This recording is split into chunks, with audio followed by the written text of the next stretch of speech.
ان الصلاۃ تنہا عن الفحشاء والمنکر ولذکر اللہ اکبر. ایسے جامع قسم کے مرکز جہاں سے دونوں طرح کی رہنمائی ملے. اب زمانے کو ایسے مرکزوں کی ضرورت ہے. اب تک جن مرکزوں نے ہماری رہنمائی کی وہ ہمارے سروں کے تاج ہیں, وہ ہمارے بہت محسن ہیں, لیکن یاد رکھنا اگر دو چار سمجھدار یہاں موجود ہوں تو میرے اشارے کو سمجھیں کہ ہر زمانے کا ایک مرکز ہوتا ہے. وہ زمانہ پورے 100 سال تک اپنی ذمہ داری پوری کر کے اگلے دور کے مرکز تک اس امانت کو منتقل کر دیتا ہے. ایک ہی مرکز قیامت تک نہیں چلتا, اس بات کو سمجھو. یاد رکھنا آج تو اسی پر لڑائی ہو رہی ہے کہ شورا صحیح ہے کہ عمارت صحیح ہے. مطلب پاگل پن کی کوئی لمٹ ہے, کوئی انتہا ہے مسلمانوں کے پاگل پن کی. دو پارٹیاں بن گئیں کانگریس اور بی جے پی کی طرح, ایک دوسرے کے خلاف باتیں کرنا. مسجدوں میں یہ اعلان کہ یہاں شورا والی جماعت نہیں ٹھہرے گی, مسجدوں میں یہ اعلان کہ یہاں عمارت والی جماعت نہیں ٹھہرے گی. مسلمانوں کتنے ٹکڑوں میں بانٹو گے تم امت مسلمہ کو, کتنے ٹکڑوں میں بانٹو گے اسلام کو. یاد رکھنا جب دین کی محنت کا انداز بدلتا ہے تو کوئی نیا نبی اور مجدد آ کے اعلان نہیں کرتا کہ اب دین کی محنت کا انداز بدل گیا, بلکہ دین کی پرانی محنت میں کرنے والوں میں ایسے کیڑے مکوڑے اور ایسی خرابیاں پیدا ہو جاتی ہیں. اسی سے سمجھنے والے سمجھ جاتے ہیں کہ بھائی اب اس محنت کی عمر پوری ہو چکی, اب کوئی اور محنت اس کی جگہ لے گی. آؤ تلاش کرتے ہیں, آؤ ڈھونڈتے ہیں کہاں کون سی محنت اس کی جگہ لے گی. کیونکہ سرکار دو عالم کی امت دین کی محنت کے بغیر تو نہیں رہے گی, یہ تو پکی بات ہے.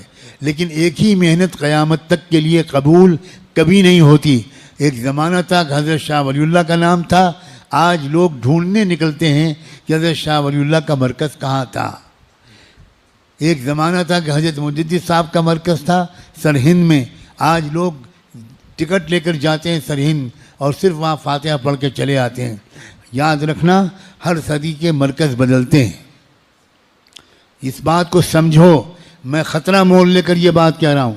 میں جانتا ہوں کہ اسی بیان کے درمیان کمنٹس آنے شروع ہو گئے ہوں گے, ٹرول کیا جا رہا ہوگا مجھے, گالیاں دی جا رہی ہوں گی مجھے, بد دعائیں کی جا رہی ہوں گی مجھے اس کی کوئی پرواہ نہیں ہے. مجھے اللہ کی پکڑ کا ڈر ہے, اس لیے وہ بات جو اللہ نے مجھ پر کھولی ہے میں صاف لفظوں میں کہنا اپنا فرض سمجھتا ہوں. اور آج جو مرکز آباد ہیں کل کو یہاں بھی خاک اڑے گی. یاد رکھنا کوئی مرکز, وہ نیلل کے خانقاہ ہو, مکتب نعمانیہ بیلگام ہو, جب تک یہ صحیح چلیں گے تب تک اللہ ان سے کام لے گا.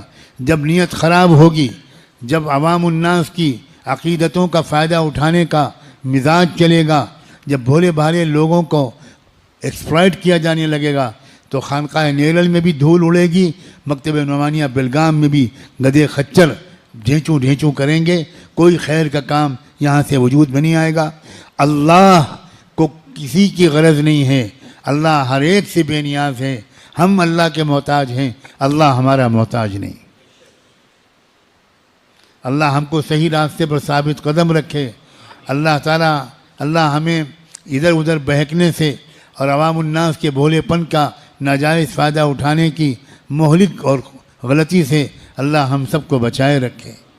آپ کا فرض ہے سمجھداروں کا کہ آپ قریب سے رہ کر زندگیوں کو دیکھیں.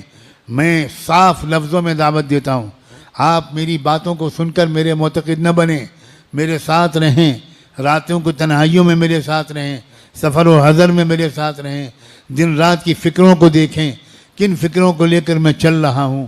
مجھے یہ بھی نہیں معلوم اب زندگی کے کتنے ہفتے اور مہینے باقی ہیں.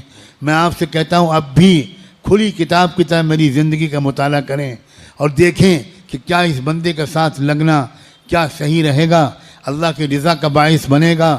اس کو مضبوط کرنا, اس کی مدد کرنا, اس کی نصرت کرنا کیا مناسب رہے گا.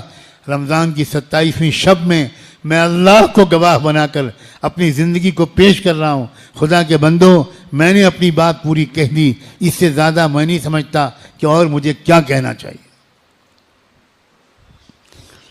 مگر آپ ہو کہ خالی بیان کی لذت لینے آتے ہو, بیان کا مزہ لینے آتے ہو. حضرت جی مولانا یوسف صاحب کہا کرتے تھے کہ تبلیغ میں لگنے سے پہلے، دین میں آنے سے پہلے تم گانے سنتے تھے، اب گانے نہیں سنتے، اب خالی بیان سنتے ہو۔ وہ بھی کانوں کی عیاشی تھی اور یہ بھی کانوں کی عیاشی ہے۔ سننا مقصود نہیں ہے بھائی، سمعنا واطعنا، اسمعوا واطیعوا، مقصود یہ ہے کہ جو کہا جائے اس پر عمل کرنا۔ اگر کہا جا رہا ہے کہ اپنے بچوں کی تربیت کرو، اپنی بچیوں کو ایمان سمجھاؤ، اپنی عورتوں کو ایمان سمجھاؤ، قوا انفسکم واہلیکم نارا، اپنے بچوں کو جہنم کی آگ سے بچاؤ، تو پھر یہ کام شروع ہو۔ گھر گھر جہنم کا تذکرہ کرو، اپنے بچوں اور بچیوں کو بٹھاؤ، پیار محبت سے بات کرو، واقعات سناؤ، ان کو واقعات سناؤ، ان کو قرآن مجید سمجھاؤ، اور آپ خود اسلام کو سمجھے ہو تبھی تو بچوں کو سمجھا پاؤ گے۔ مجھے یہ کہنے دو، خدا کرے کہ میری یہ بات غلط ہو، کہ آپ میں سے اکثر اسلام کو سمجھے ہوئے نہیں ہیں۔